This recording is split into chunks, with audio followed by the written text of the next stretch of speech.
So I was sitting there thinking the other day, like basically how life is pretty much like digging for records in the hip hop industry. We dig for records, we find the samples we want, and then we flip them and turn it into a track or a cut, and we create something original and new from it. And for me, life is a bit like that. The people that I meet, the places I visit, the city I grew up in, all of this sort of stuff has a big influence on what I think, what my opinions are, and ultimately who I am as a person. It's very similar to sampling. So I guess what I realized is essentially my whole life I've been sampling my city.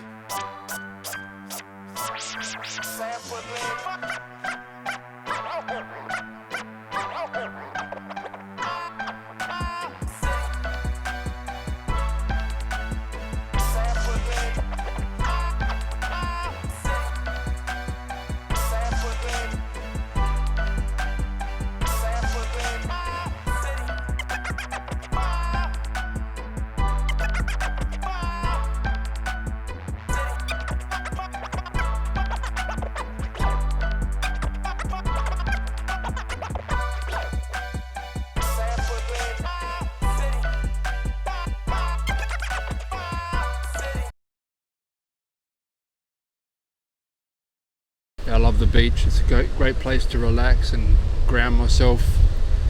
Mum used to love it as well. Just thinking back to everything that's happened over the last sort of 12 or so months. Released. I planned to release Coming Home in July last year, 2022, and about 3 weeks out from the release date, I got a phone call. Basically, Mum had passed away really suddenly from a heart attack, and kind of sent me into a bit of a spiral. So I went and got some help, saw a psychologist for a while, had a good chat with them, and dabbled in a little bit of CBD oil, kind of to deal with anxiety that had flared up as a result. And just sort of really worked on getting a handle on things. And I kind of felt drawn to some books that I had at the time. One which I'd found at Mum's place when we're going through her things, called The Gentle Art of Not Giving a Fuck. And it's really weird because after her celebration of life, I kind of grabbed that book out and read it on the plane home. And I felt like my brain just rewired, really. Like it just gave me a whole new outlook on life and perspective, and just started looking at everything a little differently. And that's sort of when I started writing Tame the Monster. I guess Tame the Monster is kind of like documenting the journey of that point up until the release date. The monster being my own demons, my own mortality, my own mental health struggles, and I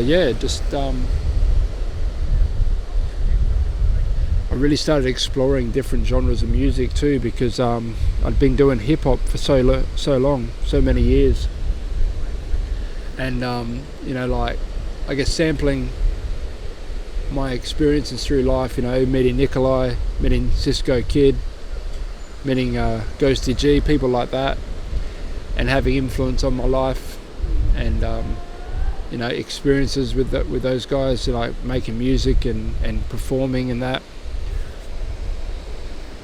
I felt like making hip hop wasn't really being true to myself, because there was more to me than just hip hop. Like I'd grown up with Mum and Dad having an extensive vinyl collection of huge range of music, and so I started exploring that and just sort of let the music dictate kind of what sort of style of music it would become. And as a result, Tame the Monster's become one of my most ambitious body of work to date, incorporating so many different styles and genres, and singing and rapping, and it's really a good sample of all my experiences in life.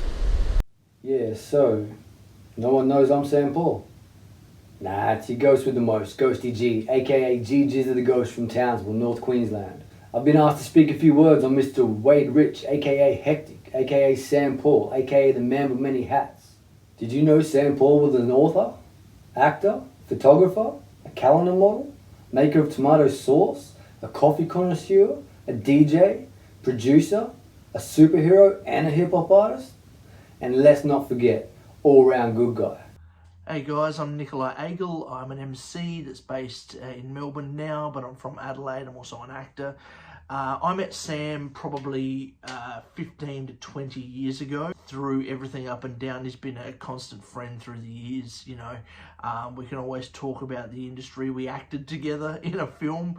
My first acting role before I became a professional actor was in this feature film, and Sam was my offsider in that. Had an absolute blast doing that. We actually even wrote some songs for a soundtrack to that album, but we never recorded them. So who the hell is Hectic? It must have been around 2007, 8 when we started dropping off MySpace and moving on to Facebook. I was scrolling through YouTube looking at some Oz hip hop tracks and came across this lad that went by Hectic. And he had this track called Short Story Long, or something to that effect. Old mate Hectic and his homie were kicking back playing pool in the film clip and just spitting to this clearly Oz hip hop style track with a mad vibe. Anyways, I jumped on the book and searched up Hectic and came across a fan page which I soon found was run by Wade Richardson. So I dropped dude a DM, and 15 years later, the artist formerly known as Hectic and now better known as SamPaul and I have become good mates. We've collaborated on a bunch of projects. And along with his personal body of work, SamPaul has an Oz hip hop compilation series which drops under the title Alcatrax. I think the first dropped in 2010 when still going by the name Hectic and features some other guests from this here doco, along with the likes of Larrikin, Dialect, NJE, just to name a few. The first time I collaborated with SamPaul was on the 2011 Alcatrax mixtape, dropping a track on a beat produced by the man himself and featuring the now Melbourne-based artist Soul Bishop. I believe this was around the time Hectic became SamPaul. Yeah, my boy Ghosty and Nicola reminded me that when I first started out, I used to go by the name Hectic. So I thought it was a good idea to kind of give a little bit of a background as to how that name came to be. So my background was in DJing. I used to do some DJing on a show called Sunday Morning Insomnia on 92.7 Fresh FM. And I was out DJing one night and I used to scratch and cut on the vinyl, much like a hip hop DJ, though I played a lot of hard house and things like that. So I was cutting back and forth and scratching and stuff. And I remember this one girl came up to me one night and she kind of like just comes up to the side of the DJ box and she goes, "Man, you're fucking Hectic." And I looked at my mate and we talked about it and we're like, that's the name. I've done with SamPaul. First album that I ever did, that I ever recorded, he was on one of the tracks. We did actually do one track for an Alcatrax mixtape. I've been a part of his label Alcatrax for a long time. I put all my albums out under that label. Alcatrax was never really meant to be a label in the sense of, you know, releasing albums of artists and being something that backed an artist. It was more a case of just building a community. Get some incredible artists have gone on to do some really big things like Dialect, who's traversing the world now, performing and rocking out mics and shows and tracks and putting out wax. NJE, who's still going hard at it, you know, hustling every day, touring Australia with his own independent releases and stuff. So we did do a mixtape once, and we did this one song called Ain't Nobody, and I'm not sure if he actually put it on his album. I think it was called Beg, Borrow and Steal. This is back when he was still performing under the moniker of Hectic. And it was a great freaking sample track, and we had a fun time. That song always went off live for the two of us. It was both of us just doing our thing. When I started making music, it sort of made sense to continue on with that name. But over time I kind of realised that didn't really suit me as a music artist. It was great for me as a DJ, but it didn't really reflect what I was doing as a music artist. And I was sitting there one day in the studio working on a new beat, and I had a sample that I'd been chopping up, and I had this kind of like penny drop moment, and it was like, sample, SamPaul. and thus the name SamPaul was born, and so I've used it ever since. As I touched on before, this cat has worn many hats, and over the years I've watched him drop several albums full of personal content and witnessed this guy step up another level every single time. He's always been a great artist, but the 2020 album, A Long Time Coming, was a great piece and a testament to his growth, and I think that was more evident in the interest and support shown for his 2022 follow-up, Coming Home, which I think even surprised SamPaul himself in how well that had been received. A Long Time Coming certainly made some waves, but the amount of streams, for example, that I got on Coming Home in the first week were about 3 times as many as A Long Time Coming had in the 2 years that I'd been out at the time. So it was extremely humbling and certainly very unexpected, and it was great to kind of, I guess, have some indicator. Not so much that streams matter in the sense of success, but having that kind of basis to compare how well my previous album and how well the new album had been received was really cool. Hey, I'm Cisco Kid, aka Francis Sparrow. I'm a DJ producer. I met SamPaul through a friend of mine. His name's Beat Frequency, aka DJ Paperclip. We kicked it off really well, and then I went out to his gig to see him DJ down at Prospect, and I thought his music choice, what he was playing on the turntable sets, was phenomenal. We're cooking up something real soon, and yeah, we're gonna definitely get something going. I'm really hoping that my new album, Tame the Monster, will not necessarily eclipse the streams, but certainly reach and engage more people. I find the more real and honest that I be on a track, on an album, the more I'm finding people are really engaging, and that might sound pretty common sense, but when you're coming up in a era where like it was shunned and looked down upon to show emotion for a man and to show that you were upset by something or hurt by something, it just wasn't the done thing. So coming into music with that kind of upbringing, I did struggle for many years to be really honest. I was always honest, but never putting my heart on my sleeve when it came to my music, so to speak. One of the things that really struck me as interesting while writing this album is usually what I would do is I'd find a cool sample and I'd kind of create a track, add some drums, some bass, and so forth, and then I'd basically my general process is I'd put that on repeat on a USB in my car, and every time I drive I'd have that song just playing over and over, and let the kind of beat speak. It would dictate, it would guide me on what the track would be about, and then I'd obviously work on it from there once I kind of got the bones of the track written. But with this album I had some really weird things happen which have never happened really before.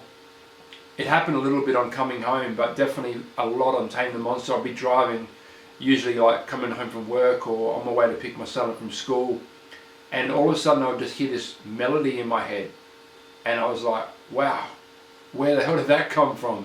So I've got a voice recorder, or the voice recorder on my phone, and I would record that just with my mouth. I'd just mimic the melody that I was hearing in my head, and then I'd come home and jump on the keyboard and try to nut it out, and then build the rhythm from that. Sometimes the rhythms would come to me as well, so I'd kind of really badly beatbox that rhythm out and then add that to the track when when I was on my studio computer. And I call myself SamPaul, which is, again, it's fundamental to the way I've created music up until this point.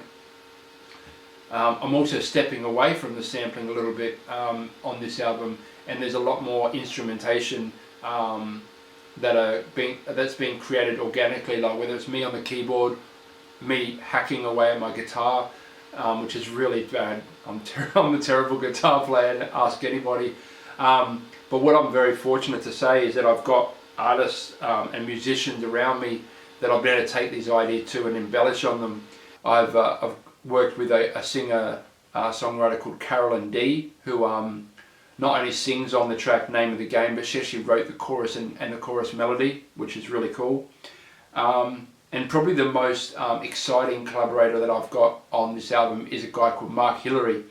He's a guitarist, and I sent him some ideas that I had kind of hacked on my guitar. And I said, this is kind of the idea I'm going for, the chord progression, the feel that I want. What do you think? And he sent me back some ideas, different kind of riffs, and I kind of chopped them all up and laid them out the way I kind of wanted them to sound on the track. Sent it back to him, and then he's just taken it and embellished on it in such a way that the track Don't Stop Loving Me is probably one of my favourite tracks. It's incredible. What he's done to that track with his guitar is just unbelievable. So I'm really excited to share that one. When these thoughts run through my mind, and all I can do is try, I know that I'll be fine if you don't stop loving me. How is it we have come to an end? I won't pretend that it has sent me into a spin, I'm out of control. I thought that we would be forever, now you're threatening me to sever. The next time I can see you is never, now I don't know whether. Hello everyone, Matthew Erdley here, Adelaide Creative and the curator of The Good Word, Port Adelaide's. I met SamPaul many moons ago when I had an event called Something Unexpected. It was an event that featured various forms of Adelaide talent, whether it was spoken word, whether it was film, whether it was, comedy, improv, just you name it. I once called out for some film, some short film, some music videos to feature, and SamPaul was very generous to provide one of his music videos. Talented guy, good human, and yeah, everyone follow SamPaul, support his work because he's going to do great things. Yo, this is MC Broads. Big up SamPaul for having me on, sampling my city. Let's go. I guess the first thing I think of when I think of SamPaul is how welcoming he is with younger artists coming up. He was pretty much the first one to show me some love, reach out, connect. He's always that first person, I guess, that the younger cats coming up meet. Yeah. What's going on, everybody? My name is Eschatology. I'm a First Nations Nuttingjetty hip-hop artist based here in Adelaide, Ghana, Yurta. I've known SamPaul for probably 13 years. It goes back to when he was known as Hectic. Probably in about 2007, 2008, we're able to connect, begin to get to know each other, which led to a couple of shows that came up. He was able to give me the opportunity to do one of my first shows up in Adelaide. One of the shows being Reason, when Reason came out. Also Fat Chance, who I think went by Chance Waters after a while. We connected on those shows and were able to build from then. So over that time, we were able to, share different stages. I've lost track how many stages we were able to connect on, as well as, I'll help him out with some shows. He'll help me out with some shows. Went back and forth like that. We also did some workshops in some of the schools. Was able to, go and do a few performances in a couple of the local schools, as well as a couple of workshops with writing and recording, getting the kids to do that sort of stuff. Since over the decade, we're able to build on that professional friendship, but also personal friendship as well. First off, let me introduce myself. I'm Stray. I'm a hip-hop artist, singer and producer.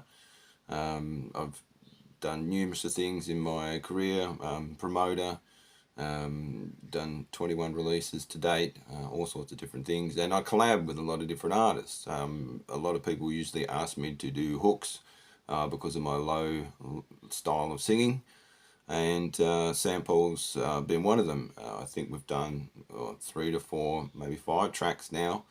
Most notably, I can remember Chasing Dreams is one of them, off one of his albums. and also Glitter and Gold, which is probably my favourite track that I've worked with SamPaul before. I've always enjoyed what he sends, easy to work with, great guy. One thing I'll say about Sam is he has forever been a friend, and he's forever been in my life, no matter where I've been, no matter how long it's been since we've talked. We always just pick up like where we left off, you know, and I think that's a real mark of a good person. SamPaul is an absolute workhorse and deserves more accolades than he gets. An all-round good guy with loads of ambition and a finger in every pie. I can't wait for the launch of this next album. And yo, let's get another track down, bruh.